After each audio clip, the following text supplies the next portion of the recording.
ओम नमः शिवाय मित्रों, आज हम आपको एक ऐसी कहानी सुनाने जा रहे हैं जो भावुक होने के साथ साथ जीवन का सत्य भी है। इस वीडियो को पूरा सुने। पढ़ाई पूरी करने के बाद एक छात्र किसी बड़ी कंपनी में नौकरी पाने की चाह में इंटरव्यू देने के लिए पहुंचा। छात्र ने बड़ी आसानी से पहला इंटरव्यू पास कर लिया। अब फाइनल इंटरव्यू कंपनी के डायरेक्टर को लेना था और डायरेक्टर को ही तय करना था कि उस छात्र को नौकरी पर रखा जाए या नहीं। डायरेक्टर ने छात्र का सीवी देखा और पाया कि पढ़ाई के साथ साथ यह छात्र एक्स्ट्रा करिकुलम एक्टिविटी में भी हमेशा अव्वल रहा। डायरेक्टर ने पूछा, क्या तुम्हें पढ़ाई के दौरान कभी स्कॉलरशिप मिली? छात्र ने कहा, जी नहीं। डायरेक्टर ने कहा, इसका मतलब स्कूल कॉलेज की फीस तुम्हारे पिता अदा करते थे? छात्र ने जवाब दिया, जी हाँ श्रीमान। डायरेक्टर ने पूछा, तुम्हारे पिताजी क्या काम करते हैं? छात्र ने कहा, जी वो लोगों के कपड़े धोते हैं। यह सुनकर कंपनी के डायरेक्टर ने कहा, जरा अपने हाथ तो दिखाना।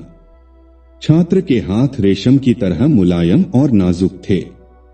डायरेक्टर ने पूछा, क्या तुमने कभी कपड़े धोने में अपने पिताजी की मदद की? छात्र ने जवाब दिया, जी नहीं, मेरे पिता हमेशा यही चाहते थे कि मैं पढ़ाई करूं और ज्यादा से ज्यादा किताबें पढूं। हाँ, एक बात और, मेरे पिता बड़ी तेजी से कपड़े धोते हैं। फिर डायरेक्टर ने बोला, क्या मैं तुम्हें एक काम कह सकता हूं? छात्र, जी आदेश कीजिए। डायरेक्टर ने कहा, आज घर वापस जाने के बाद अपने पिताजी के हाथ धोना, फिर कल सुबह मुझसे आकर मिलना। छात्र यह सुनकर प्रसन्न हो गया। उसे लगा कि अब नौकरी मिलना तो पक्का है, तभी तो डायरेक्टर ने कल फिर बुलाया है। छात्र ने घर आकर खुशी खुशी अपने पिता को ये सारी बातें बताईं और अपने हाथ दिखाने को कहा।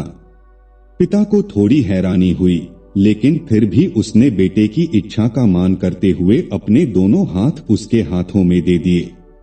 छात्र ने पिता के हाथों को धीरे धीरे धोना शुरू किया। कुछ देर में ही हाथ धोने के साथ ही उसकी आंखों से आंसू भी झरझर बहने लगे। पिता के हाथ रेगमाल की तरह सख्त और जगह जगह से कटे हुए थे। यहाँ तक कि जब भी वह कटे के निशानों पर पानी डालता, चुभन का एहसास पिता के चेहरे पर साफ झलक जाता था।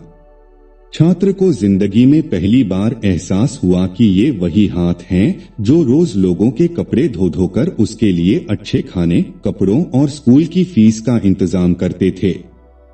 पिता के हाथ का हर छाला सबूत था उसके एकेडमिक कैरियर की एक एक कामयाबी का।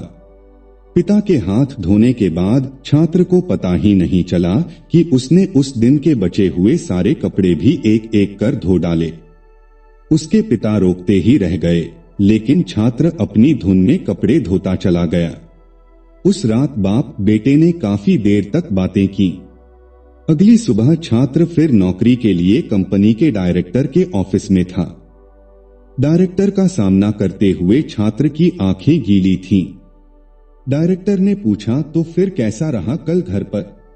क्या तुम अपना अनुभव मेरे साथ शेयर करना पसंद करोगे? छात्र, जी हाँ श्रीमान, कल मैंने जिंदगी का एक वास्तविक अनुभव सीखा। नंबर 1, मैंने सीखा कि सराहना क्या होती है। मेरे पिता न होते तो मैं पढ़ाई में इतनी आगे नहीं आ सकता था। नंबर 2, पिता की मदद करने से मुझे पता चला कि किसी काम को करना कितना सख्त और मुश्किल होता है। नंबर 3, मैंने रिश्तों की अहमियत पहली बार इतनी शिद्दत के साथ महसूस की। डायरेक्टर ने कहा, यही सब है जो मैं अपने मैनेजर में देखना चाहता हूँ। मैं यह नौकरी केवल उसे देना चाहता हूँ जो दूसरों की मदद की कदर करे। ऐसा व्यक्ति जो काम किए जाने के दौरान दूसरों की तकलीफ भी महसूस करे। ऐसा शख्स जिसने सिर्फ पैसे को ही जीवन का ध्येय न बना रखा हो। मुबारक हो, तुम इस नौकरी के पूरे हकदार हो। आप अपने बच्चों को बड़ा मकान दें, बढ़िया खाना दें, बड़ा टीवी, मोबाइल, कंप्यूटर सब कुछ दें, लेकिन साथ ही अपने बच्चों को यह अनुभव भी हासिल करने दें कि उन्हें पता चले कि घास काटते हुए कैसा लगता है। उन्हें भी अपने हाथों से ये काम करने दें। खाने के बाद कभी बर्तनों को धोने का अनुभव भी अपने साथ घर के सब बच्चों को मिलकर करने दें। ऐसा इसलिए नहीं कि आप मेड पर पैसा खर्च नहीं कर सकते, बल्कि इसलिए कि आप अपने बच्चों से सही प्यार करते हैं। आप उन्हें समझाते हैं कि पिता कितने भी अमीर क्यों न हो, एक दिन उनके बाल सफेद होने ही हैं। सबसे अहम है आपके बच्चे किसी काम को करने की कोशिश की कदर करना सीखें। एक दूसरे का हाथ बांटते हुए काम करने का जज्बा अपने अंदर लाएं। आशा करता हूं मेरे द्वारा दी गई जानकारी आपको अच्छी लगी होगी। जानकारी अच्छी लगी तो कृपया करके चैनल को सब्सक्राइब करें, वीडियो को लाइक करें और ज्यादा से ज्यादा शेयर करें ताकि ये जानकारी आगे सब तक पहुंचे। धन्यवाद।